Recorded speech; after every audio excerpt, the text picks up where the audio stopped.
함께 봉독하실 하나님의 말씀은요, 마태복음 5장입니다. 마태복음 5장 27절부터 32절까지 말씀입니다. 또 간음하지 말라 하였다는 것을 너희가 들었으나 나는 너희에게 이르노니 음욕을 품고 여자를 보는 자마다 마음에 이미 간음하였느니라. 만일 내 오른눈이 너로 실족하게 하거든 빼어내버리라. 내 백체 중 하나가 없어지고 온 몸이 지옥에 던져지지 않는 것이 유익하며, 또한 만일 내 오른손이 너를 실족하게 하거든 찍어내버려라. 내 백체 중 하나가 없어지고 온 몸이 지옥에 던져지지 않는 것이 유익하니라. 또 일러스되 누구든지 아내를 버리려거든 이혼 증서를 줄 것이라 하였으나 나는 너희에게 이르노니 누구든지 음행한 이유 없이 아내를 버리면 그는 그로 간음하게 하며, 또 누구든지 버림받은 여자에게 장가드는 자도 간음하매니라. 아멘. 오늘 아침 읽은 이 본문은 예수님의 그 산상수훈의 말씀이신데, 특히 예수님은 율법의 근거에서 간음죄에 대한 사람들의 오해가 무엇인지를 지금 잘 밝혀주고 계십니다. 예수님은 이미 마태복음 5장 17절에서 내가 율법이나 선지자나 폐하러 온 줄로 생각하지 말라. 폐하러 온 것이 아니요 완전케 하려 함이로다 라고 이렇게 말씀하셨는데, 이미 살인에 대한 율법의 오해를 바로잡아 주신 예수님은 이제 간음에 대한 사람들의 오해를 바로잡아주고 계십니다. 먼저 한번 우리 본문 27절 같이 한번 읽어보실까요? 같이 읽으십시다. 또 간음하지 말라 하였다는 것을 너희가 들었으나. 아멘. 또 간음하지 말라 하였다는 것을 너희가 들었으나, 우리 주님 말씀하고 계십니다. 여기 간음하지 말라 이 말씀은요, 출애굽기 20장 14절에 보면 10계명 중에서 제7계명에 해당되는 말씀임을 알 수가 있습니다. 이 계명에 대한 유대인들의 그 전통적인 해석은 이 간음죄에 대해서 정의할 때 실제적 행동으로 다른 사람의 아내와 간음죄를 범했는가, 그렇지 않으면 범하지 않았는가, 이것을 중심으로 해서 간음죄를 판단하는 것을 볼 수가 있습니다. 다시 말해서 간음죄에 대한 실제적인 행위에 대해서 초점을 맞췄다 그 말입니다. 그뿐 아니고 이 간음죄는요, 이웃의 재산의 개념으로까지 연결되어 있음을 우리가 볼 수가 있습니다. 10계명 중에서 10번째 계명인 내 이웃의 집을 탐내지 말지니라 라고 이렇게 말씀하고 있는데요, 이 재산 목록 중에 보니까 내 이웃의 아내라는 이러한 말씀이 언급되어 있습니다. 이를 통해서 볼 때 이 간음죄는, 만약에 우리가 간음죄를 행한다면은 이 간음죄는 제7계명 그 자체를 이제 어길 뿐만 아니고 10번째 계명인 이웃의 재산을 탐하는 죄까지도 포함하고 있다는 사실을 우리는 알 수가 있습니다. 다시 말해서 이중죄를 범하는 것이 된다 그 말입니다.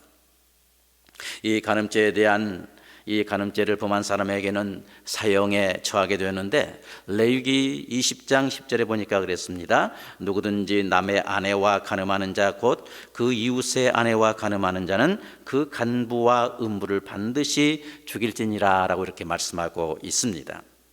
아무튼 유대인들은 이 제7계명을 기억하면서 마음속 저 깊은 곳에 이글이글 타오르는 그 음욕이 있음에도 불구하고 행동적으로 간음죄를 범하지 않으면 의로운 삶이다 라고 생각하며 살아왔던 것입니다. 마음이 어떻든 간에 내가 실제로 간음죄를 범하지 않으면 나는 의로운 사람이다, 제7계명을 지켰다, 이렇게 자부하면서 살아왔던 것을 볼 수가 있습니다.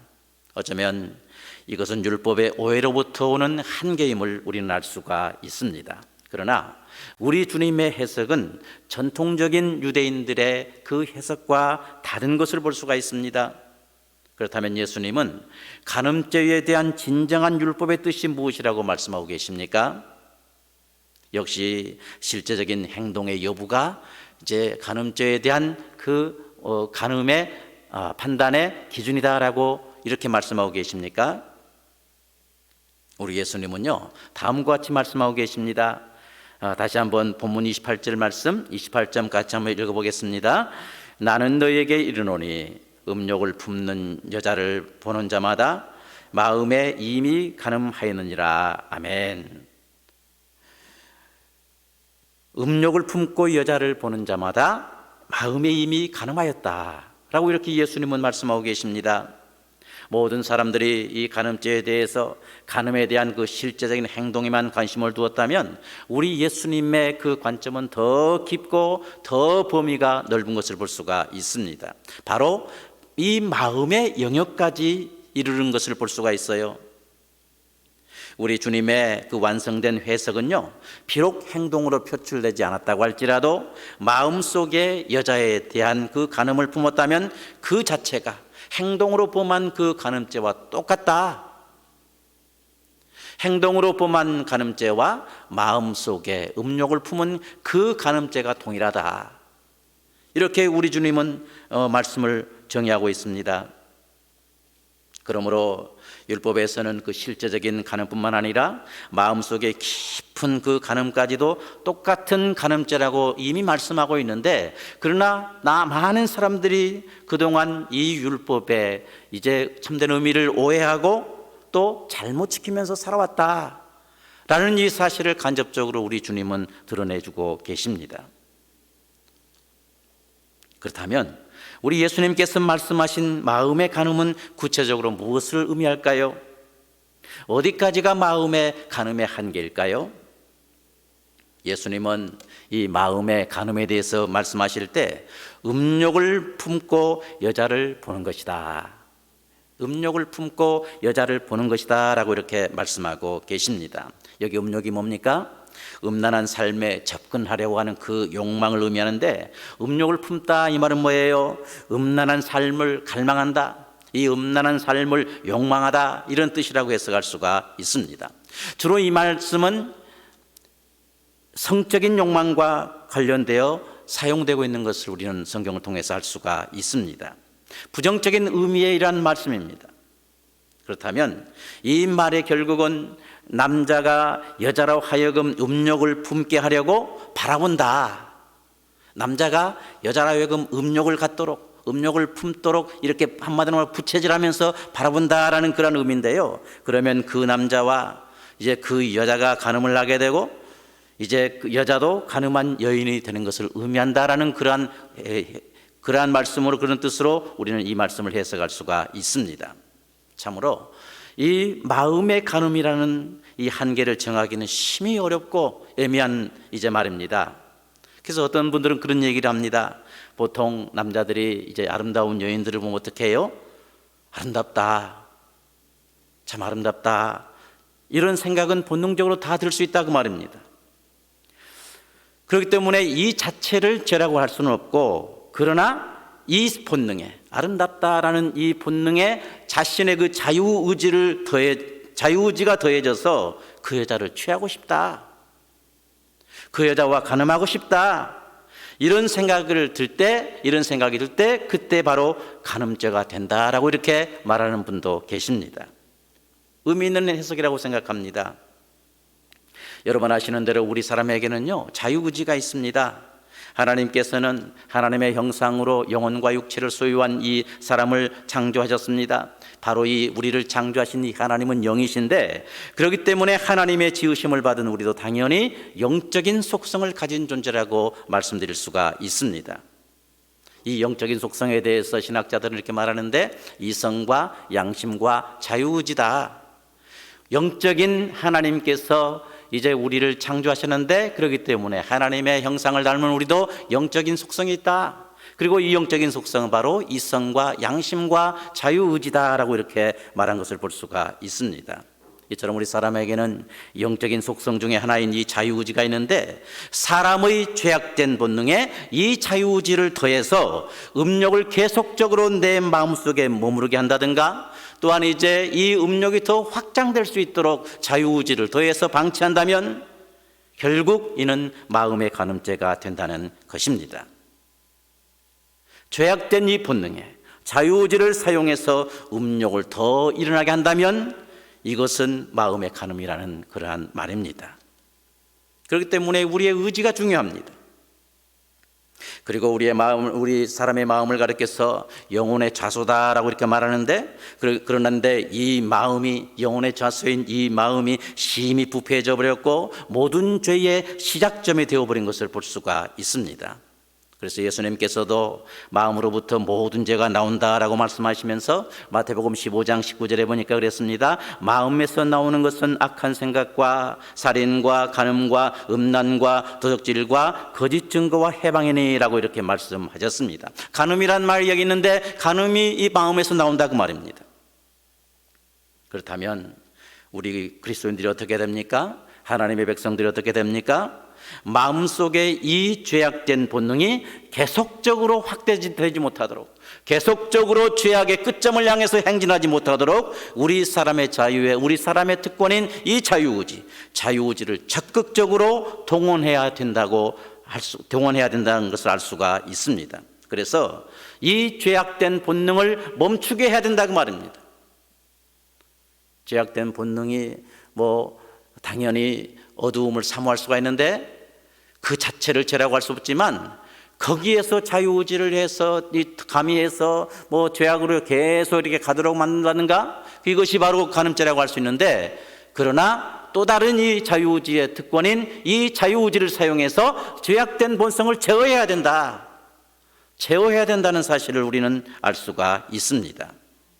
그리고 동시에 음욕과의 실제적인 투쟁을 해야 된다는 사실을 우리 주님은 말씀해 주고 계십니다. 우리 다 함께 본문 29절로 30절 말씀 같이 한번 읽어보시겠습니다. 만일 내 오른 눈이 너로 실족하게 하거든 빼어내버리라. 내 백처 중 하나가 없어지고 온 몸이 지옥에 던져지지 않는 것이 유익하며, 또한 만일 내 오른손이 너를 실족하게 하거든 찍어내버리라. 내 백처 중 하나가 없어지고 온 몸이 지옥에 던져지지 않는 것이 유익하니라. 아멘. 만일 오른 눈이 우리를 실족하게 한다면 어떻게 한다고요? 오른 눈을 빼어내버려라. 이런 투쟁을 하라고 말입니다. 만일 오른손이 우리를 실족하게 하면 어떻게 한다고요? 오른손을 찍어내버려라. 이런 투쟁을 해야 된다고 우리 예수님은 말씀하고 계십니다. 얼마나 혹독한 음욕으로부터의 그 투쟁입니까? 생각해 보세요.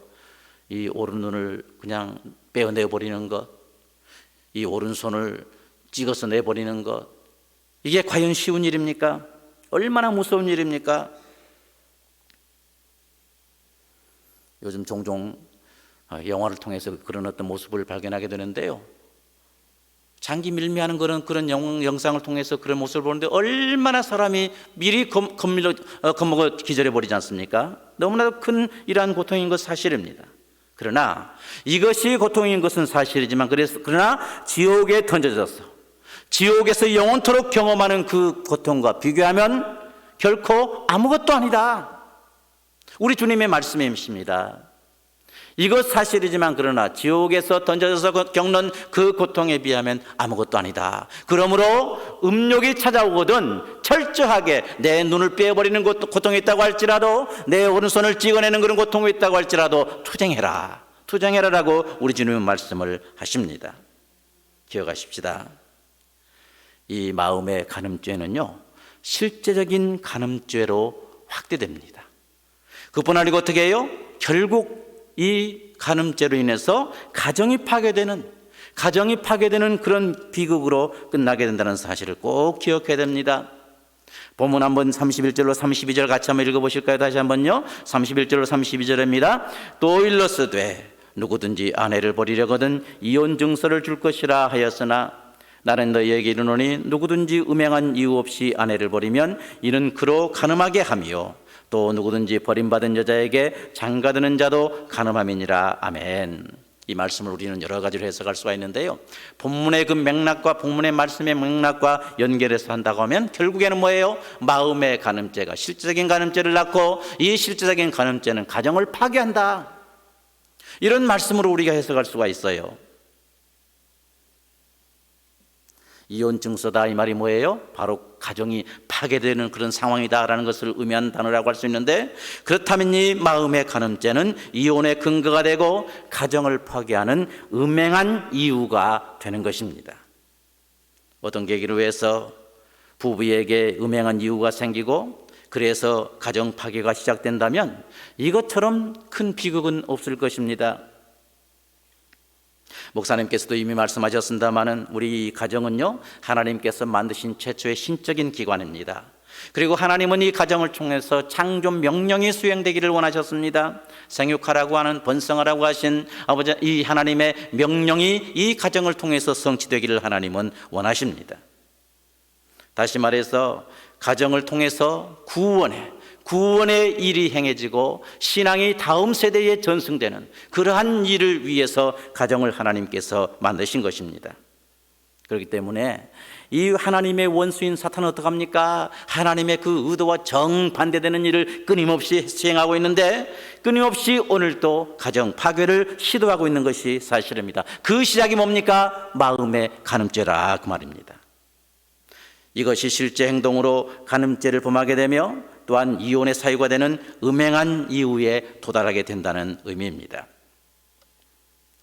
요즘은 이혼이 너무 참 이렇게 자연스러운 그런 현상으로 받아들여지고 있는 것 같습니다. 한국의 어떤 TV 프로그램을 보면은요, 뭐 돌아온 싱글, 뭐 돌싱 이렇게 주제를 해가지고 많은 프로그램이 이렇게 제작되고 방영된 것을 볼 수가 있습니다. 전에는 솔직히 말해서 이혼하면은 수치라고 여기지 않았습니까? 집 밖에도 못 나가지 않았지 않습니까? 근데 지금은 너무나도 긍정적인 이런 이혼에 대한 정의들이 많습니다. 지난주일에 우리 담임 목사님께서 이제 그 이혼에 대한 그 미래학회의 주장을 인용하시고 또 이렇게 설교하신 것이 기억이 납니다. 목사님 말씀 중에 인용한 말씀 중에 보니까 그랬어요. 많은 현대인들의 의식 속에 이혼에 대해서 정의할 때 이혼은 가정 파탄이 아니라 잘못된 선택을 바로잡는 긍정적인 현상이다. 잘못된 선택, 잘못 선택한 것을 바로잡는 이 현상이 바로 이혼이다 라고 이렇게 미래학회가 주장했다고 하는 이 내용을 목사님께서 인용하시면서 가슴 아파하신 것을 제가 지금도 기억합니다. 잘못된 그런 개념 아닙니까? 아무튼 이와 같이 이혼에 대한 긍정적인 평가들이 너무나 많습니다. 이와 같이 이혼에 대한 평가가 당사자들의 긍정적인 평가가 당사자들에게는 용기가 될지 모르겠지만 그러나 가정을 만드신 이 하나님을 슬프게 하는 일이고 결국 교회의 파괴, 사회의 파괴로 연결될 것이 분명합니다. 그렇다면 하나님의 백성들은 마음의 간음죄가 찾아올 때 눈을 찍어내버리겠다고 하는 각오로, 오른손을 찍어내버리겠다고 하는 각오로 자유의지를 활용해서 이 마음속의 음욕과 투쟁해야 될 줄을 믿습니다. 마음의 간음에 이 죄를 범하는 원인이 있다면 그 원인을 찾고 빼내고 찍어버리는 투쟁이 있어야 된다 그 말입니다. 우린 여기서 한 가지 더 생각해 볼 것이 있는데 바로 영적인 간음입니다. 영적인 간음죄입니다. 기억하십시다. 이 마음의 간음죄는요, 결국 영적인 간음죄를 잉태하는 씨앗이 된다는 사실입니다.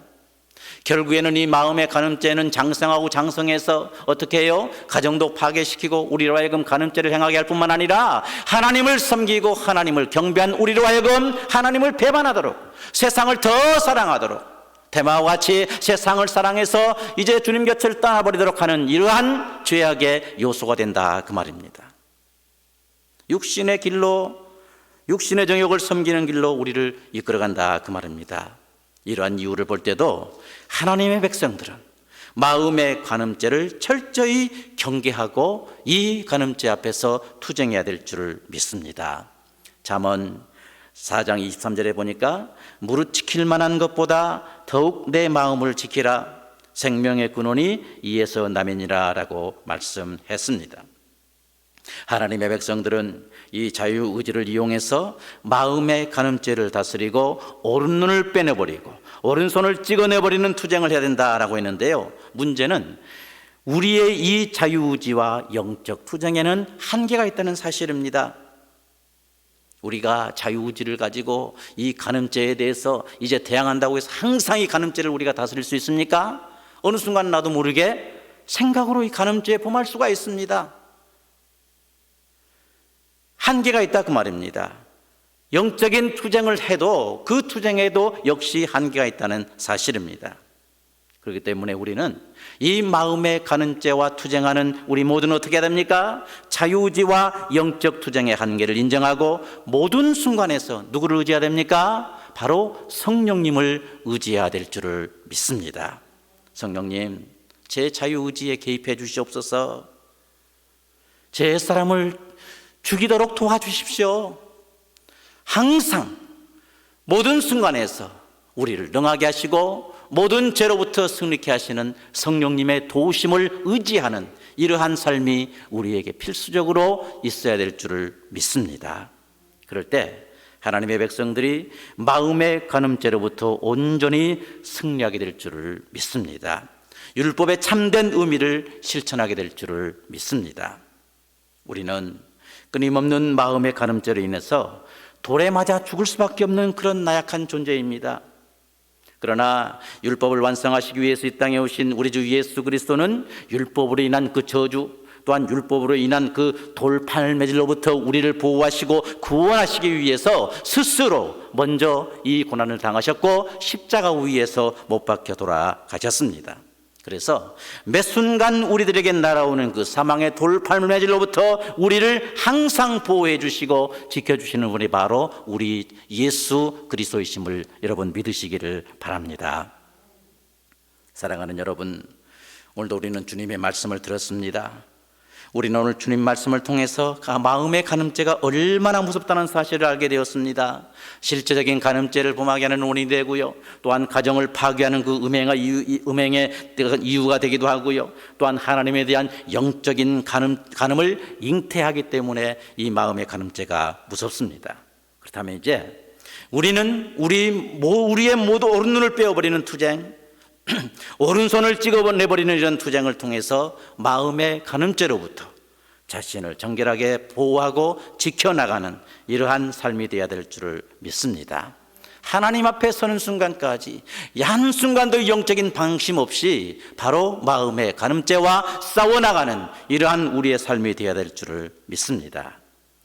우리는 오늘도 이 순간 이처럼 결단하는 삶을 살아야 되는데, 우리 자유의지의 한계를 인정하고 우리의 영적 투쟁의 한계를 인정하면서 오늘도 우리를 능하게 하실, 또 우리를 온전히 도우실 이 성령님의 도우심으로 마음의 간음죄로부터 우리 자신을 순결하게 지키고 승리해 나가는 이러한 삶, 그래서 율법을 통해서 말씀하시는 하나님의 그 말씀을 성취해 나가서 하나님께 영광 돌리는 이 귀한 삶이 될 수 있기를 주님의 이름으로 축원합니다.